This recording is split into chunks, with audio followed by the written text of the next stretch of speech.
so peaceful here. I'm sat on a beach between Lyme Regis and Bia. I arrived on my kayak just a few minutes ago. There's nobody else here. You just hear the birds singing and the waves lapping on the shore. It's paradise. It's the end of Mental Health Week, so I thought I'd do a very short video that I hope will be of help to somebody. I first started suffering from depression about 20 years ago. I remember it very well. I was sat at a table doing some work in my home, and my wife came home from being out somewhere, and she came up behind me, put her arms around me and gave me a hug, and I started weeping.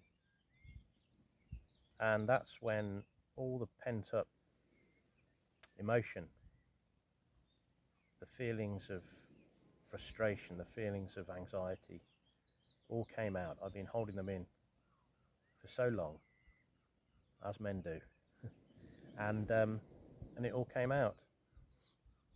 And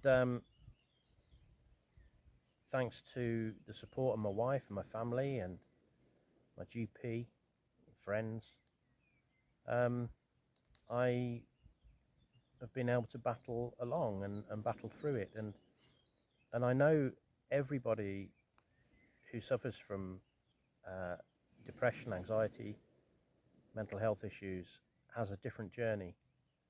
Mine was, I discovered that the trigger for me was having narcissistic bosses.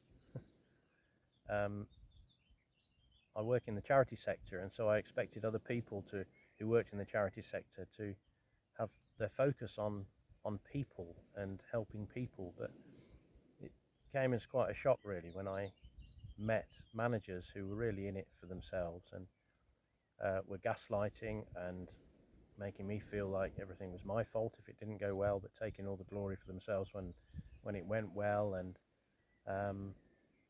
I found I was always having to be on guard, and it was so stressful, and that caused me to be depressed. And I guess over the years I've experienced more of that. Again, my trigger is bad management, and so that's been a problem for me. But what I would say, if you're suffering from any mental health issue, please don't bottle it up. Speak to somebody. If you have a loving family, be open with them. Be open with them. If you've got close friends, be open with them. Again, you know, we men, we struggle with that, I think, more than women, it seems. And we want to sort of muscle on through. But I found that talking to people is the best medicine.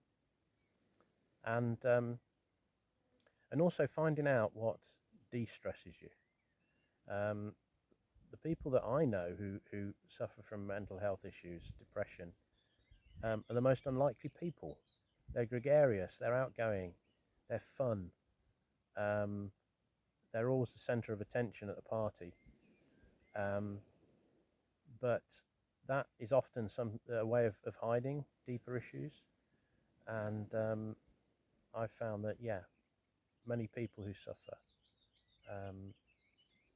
are people who you least expect. I used to want to do things with people all the time. I enjoy sport. I wanted to do sport with people. But what I found a fantastic power and energy in enjoying things for myself, not having to have other people around. That's why I love kayaking, being out on the sea on my own, just me and nature. And I found that to be incredibly helpful. Or I'll go out on my bike, mountain biking on my own, through the hills, through God's creation. And I see that for me as a Christian, it's as much a time of worship for me as it is going into a church. because this is all, I believe, God created, and it's all His handiwork, and it's beautiful. And so, yeah, I just encourage you. I just encourage you to enjoy the beauty of the world around you. Open up to friends and family, and don't be afraid to go and see your GP. There is a lot of help out there. So I hope this little video, for what it's worth, is helpful to someone. And yeah, I think we all need to speak honestly and openly about mental health issues and break down the stigma that still surrounds it. So I hope that's helpful. Anyway, I'll kayak back to beer now, and maybe have a beer. Cheers.